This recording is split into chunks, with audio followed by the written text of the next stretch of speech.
아침에 함께 보실 하나님의 말씀은 신약 성경 누가복음 7장 40절에서 43절까지의 말씀입니다. 신약 성경 누가복음 7장 40절에서 43절까지의 말씀을 함께 보도록 하겠습니다. 누가복음 7장 40절에서 43절까지의 말씀입니다. 예수께서 대답하여 이르시되 시몬아 내가 내게 이를 말이 있다 하시니 그가 이르되 선생님 말씀하소서. 이르시되 빚주는 사람에게 빚진 자가 둘이 있어 하나는 500데나리온을 졌고 하나는 50데나리온을 졌는데 갚을 것이 없으므로 둘 다 탕감하여 주었으니 둘 중에 누가 그를 더 사랑하겠느냐. 시몬이 대답하여 이르되 내 생각에는 많이 탕감함을 받은 자니이다. 이르시되 내 판단이 옳다 하시고. 아멘. 함께 읽음 누가복음 7장 40절에서 43절까지의 말씀을 가지고 가치와 무게가 다른 그리스도인의 삶이라는 제목으로 은혜를 나누겠습니다. 함께 본 누가복음 7장 40절에서 43절까지의 본문은 한 단락 이야기로 보면은 7장 36절에서 50절까지의 이야기로 전체가 구성되어 있는 내용입니다. 우리가 성경을 통해서 잘 알고 있다시피 예수님의 머리에 향유를 붓는 여인에 대한 이야기가 나옵니다. 이 예수님의 발에 향유를 붓고 머리카락으로 그 향유를 닦는 이 사건은 마태, 마가, 누가, 요한 즉 사복음서에 공통적으로 나타납니다. 근데 그 예수님의 발에 향유를 부은 여인에 대한 이름은 요한복음에만 나와 있습니다. 요한복음 12장에서 나오는 이 사건은 베다니 마리아로 나사로 사건에 나오는 마르다 마리아에 나오는 그 마리아로 이름이 나와 있습니다. 하지만 마태와 마가, 누가복음에는 이름이 밝혀져 있지 않습니다. 그래서 성경학자들이 예상하기로는 이 예수님의 발등에 이 향유를 부은 사건은 예수님의 공생의 기간 중 2번 또는 3번 일어난 사건으로 봅니다.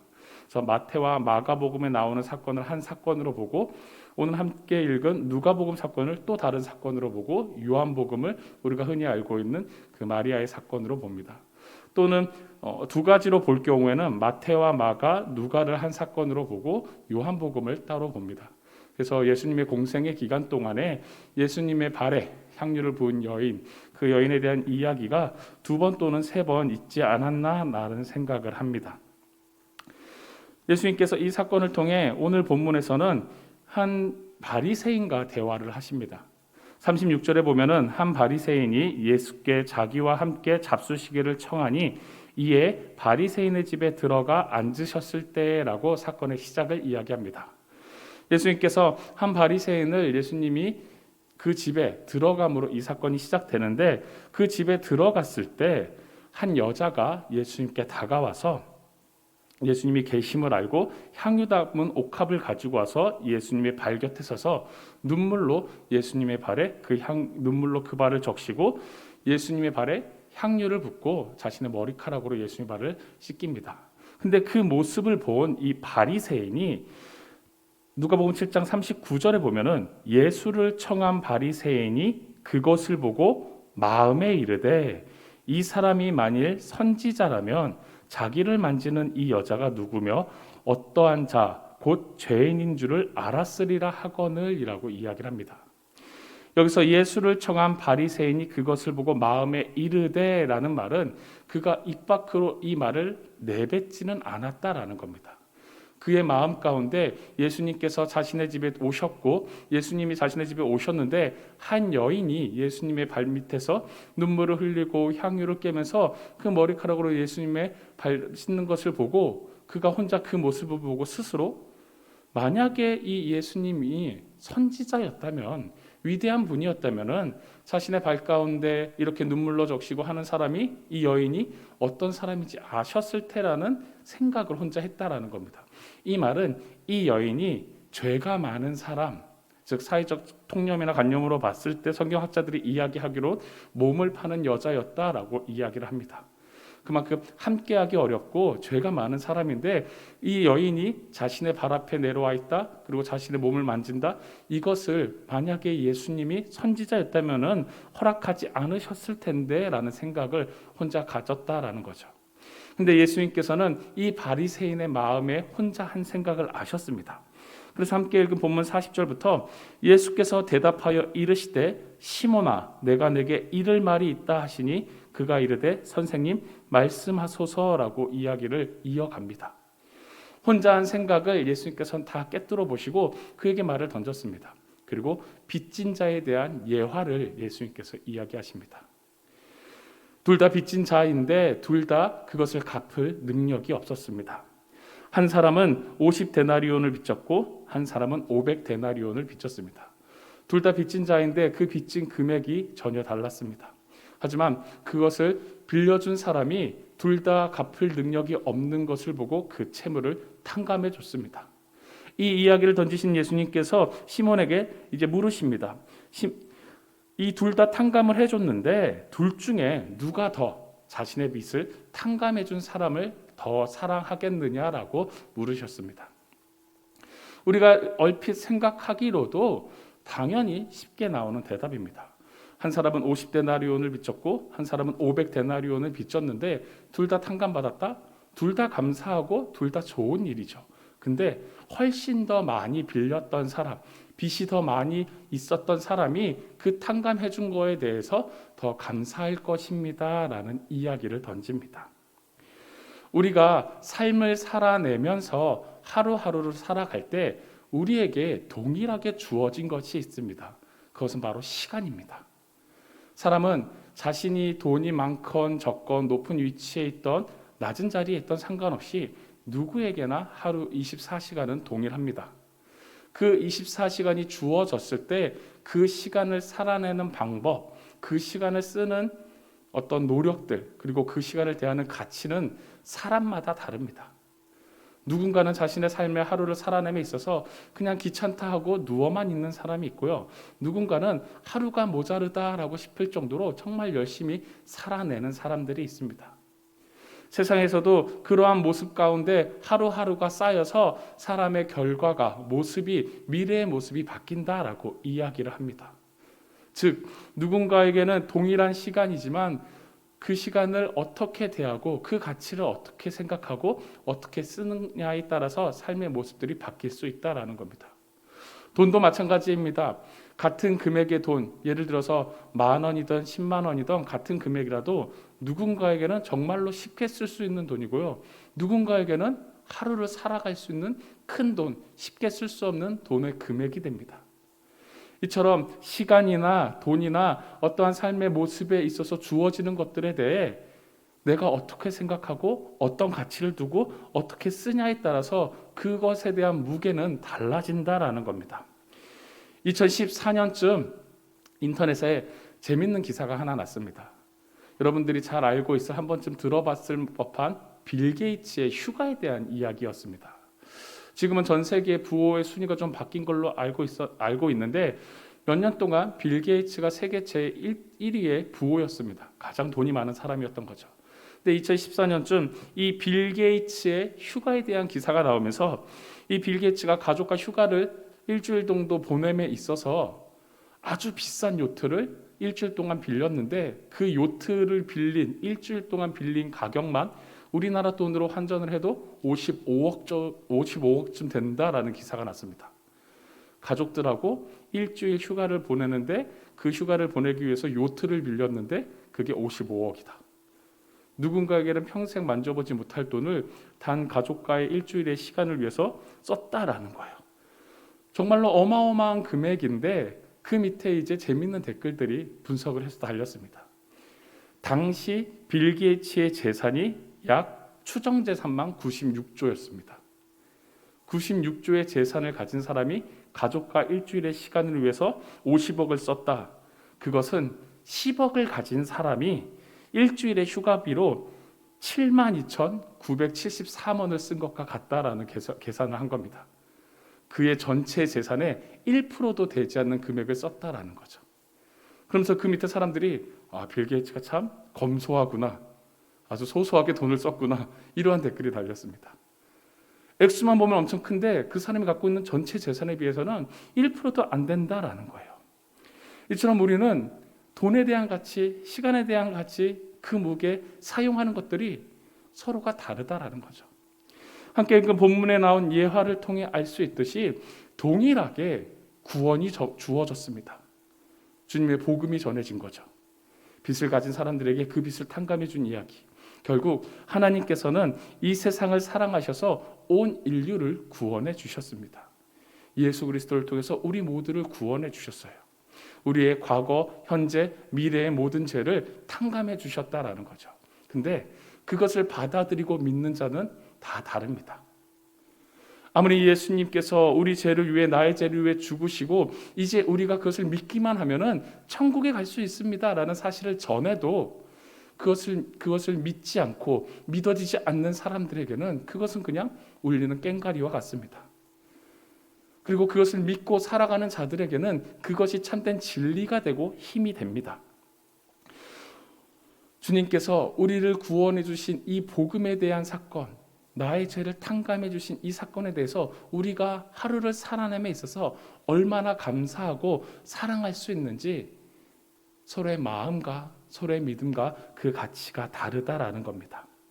함께 읽은 본문 뒤쪽으로 보면은 이제 주님께서 이 세리에게, 바리새인에게 묻습니다.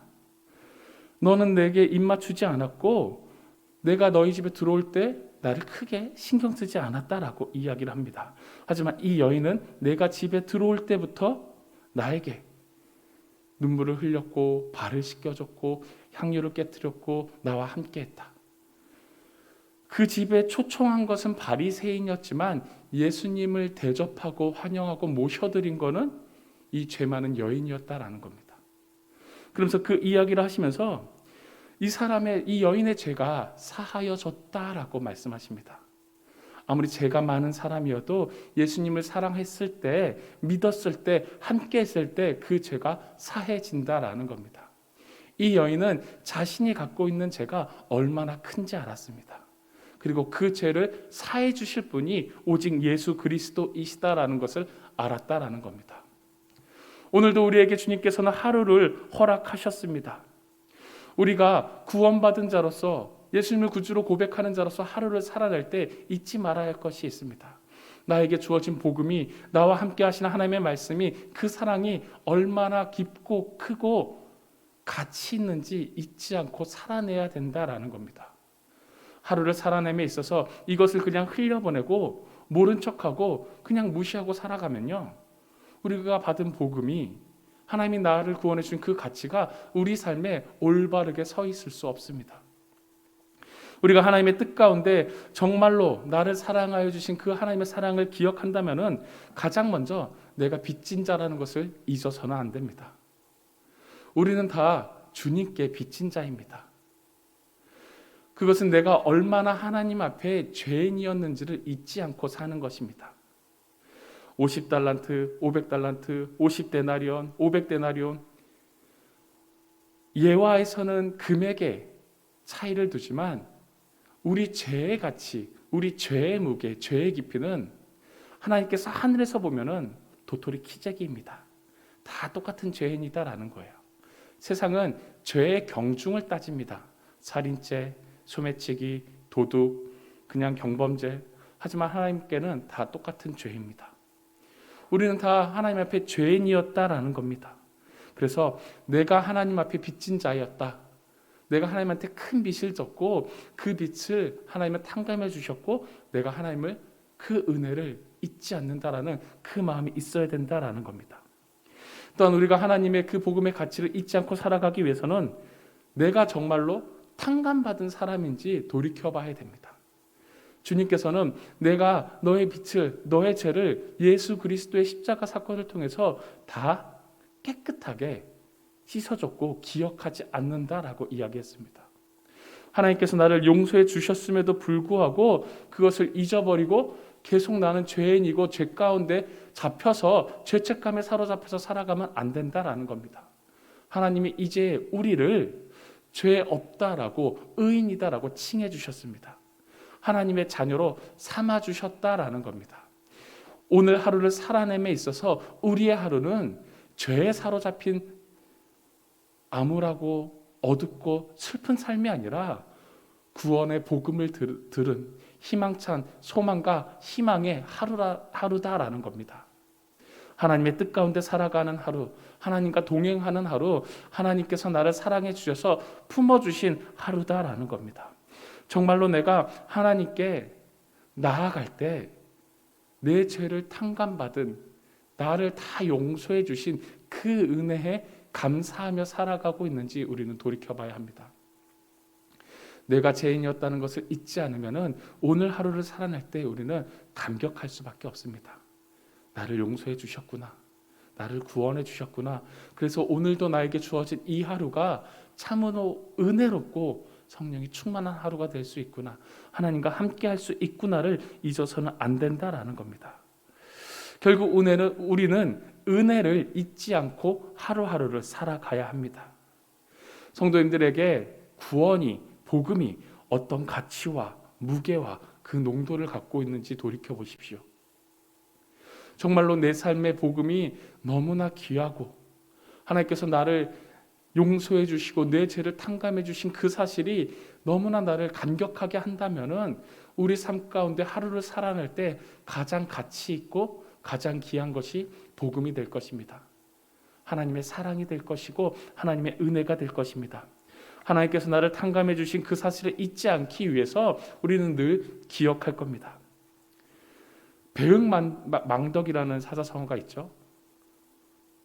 은혜를 베풀었는데 그것을 잃어버렸을 경우에 쓰는 이야기입니다.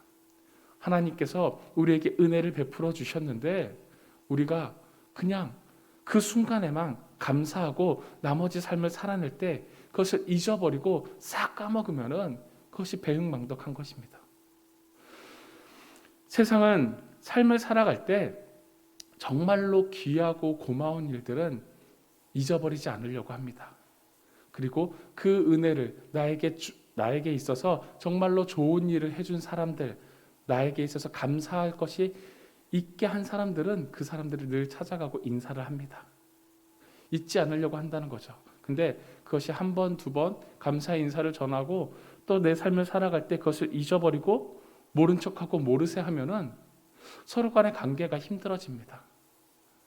하나님께서 나를 구원해 주신 그 은혜는요, 그 복음은요, 우리가 살아가면서 잊어버릴 수 있거나 잊어버려야 하거나 점점 그 의미가 퇴색해지는 것이 아니다라는 겁니다. 우리는 늘 하나님 앞에 죄인이었던 것을 잊지 않고 하루하루 삶을 살아갈 때 아침마다 새로운 하나님의 은혜를 구해야 됩니다. 이 하나님의 복음과 하나님의 은혜와 사랑의 가치를 잊어버리면요, 우리는 우리의 믿음의 삶에 있어서 무너질 수밖에 없습니다. 그 가치가, 그 능력이, 그 위엄을 잃어버렸을 때 우리의 믿음은 무너진다라는 거죠. 그렇게 우리의 믿음이 무너졌을 때 우리는 하나님께는 부끄럽고 나에게는 실망스럽고 상황은 원망하기만 하는 삶을 살아가게 됩니다. 하지만 하나님의 사랑에 대한 그 놀라운 사랑을 잊지 않으면은, 하나님이 나를 구원해 주신 그 사랑을 잊지 않으면은, 하나님의 사랑의 크기가 얼마나 큰지 아는 사람이라면은 그 믿음은 흔들리지 않습니다. 하나님께서는 천하고 천한 나를 위해서 천하고 천한 인간의 모습으로 이 땅에 오셨습니다. 말씀이 육신을 입고 이 땅에 오셔서 천하고 천한 나를 위해 가장 천하고 천한 모습으로 죽으실 만큼 사랑하셨습니다. 이 죽음의, 이 부활의, 이 복음의 가치를 아는 삶, 그리고 그 가치의 무게를 아는 삶, 이 복음의 농도를 아는 그리스도인의 삶을 오늘 하루를 우리가 살아낸다면은 우리의 믿음들은 흔들리지 않을 것이고 하나님이 원하시는 그 삶의 방향으로 한 걸음씩 한 걸음씩 나아갈 수 있을 것입니다. 우리 성도님들, 오늘 하루를 살아낼 때 성도님들의 삶 가운데 중요한 일들, 바쁜 일들, 해야 할 일들이 많으실 것입니다. 하지만 그 일들을, 그 시간을 보냄에 있어서 가장 가치 있어야 하는 것, 가장 무게를 둬야 하는 것, 가장 농도 있게 살아내야 할 삶의 방향이, 모습이 무엇인지 잊지 마십시오. 그것은 하나님의 말씀에 감사하며 살아가는 것입니다.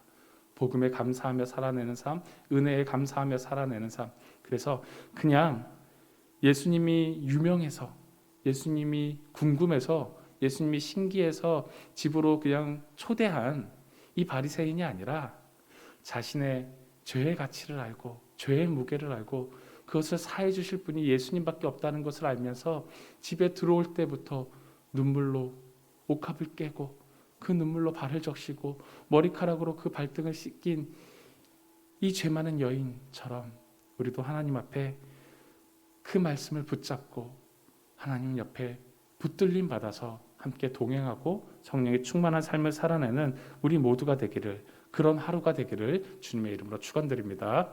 기도하시겠습니다. 좋으신 하나님 감사합니다.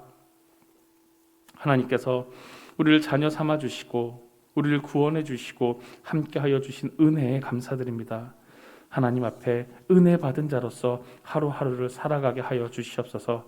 주님께 빚진 자였다라는 것을 잊지 않고 살아가게 하시고 내가 얼마나 죄인이었는지 나를 구원해 주신 그 은혜와 사랑에 감사하며 살아내는 우리가 될 수 있도록 인도하여 주시옵소서. 나를 용서해 주신 그 사랑에, 그 은혜에, 그 복음에 감사하는 것을 잊지 않게 하시고 그 은혜를 증거하고 살아낼 수 있는 우리가 되게 하여 주시옵소서. 나를 구원하여 주신 그 복음의 가치와 무게와 농도가 얼마나 귀한지 알게 하시고 그것을 붙잡고 살아갈 때 세상과는 다른 가치, 세상과는 다른 무게, 세상과는 다른 농도의 삶을 살아내는 그리스도인의 삶이 될 수 있도록 역사하여 주시옵소서. 오늘도 주님이 부어주시는 힘으로 살아내는 내가 되길 원합니다. 삶의 여러 가지 시간과 여러 가지 문제와 여러 가지 해야 할 일이 있어도 결국 우리가 따라가야 할 것, 우리가 바라봐야 할 것, 우리가 행해야 할 것들이 말씀에 있다라는 것을 잊지 않게 하여 주시옵소서. 그렇게 오늘 하루도 주님과 동행함으로 승리하는 삶이 되기를 원하고 또한 주님께서 그렇게 오늘 하루를 우리와 함께해 주심을 믿고 감사드리며 예수 그리스도의 이름으로 기도드리옵나이다. 아멘.